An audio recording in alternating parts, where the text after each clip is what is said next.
What's the grossest thing you've seen someone do in public? This happened while I was living in Vancouver. I was taking the bus home after work, and a man sitting directly across from me kept making a gesture towards his lower body.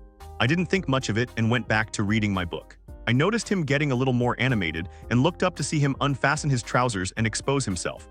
I looked from side to side to see if anyone else was seeing this darn thing. I was the only one who noticed, or everyone else was just desensitized to this type of darn thing. I looked back to see him pinching the skin at the end of his exposed anatomy between his fingers over and over. Then he slowly lifted the hand he was using to pinch with, and to my utter amazement, his exposed anatomy began to lift in time with his hand. Not getting rigid, mind you, but a limp exposed anatomy rising up like he was a hex snake charmer. I had no idea what was going on. I was utterly astounded and couldn't look away. Then his hand reached about chest height, and his exposed anatomy flopped back down to sadly rest outside of his zipper. I looked up again to see him extending that same hand out into the aisle of the bus, and it was then I realized what had happened. He was holding a piece of hair that had to have been 18 inches long. He had pulled all of that hair out from the end of his exposed anatomy. That explained the snake-charmed exposed anatomy rising as he pulled the hair.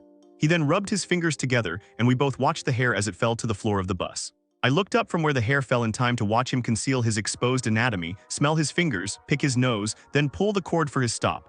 In that order. I never saw him again, but anytime I notice one of my wife's stray hairs around the house, I pause for just a second and think of the Vancouver snake charmer.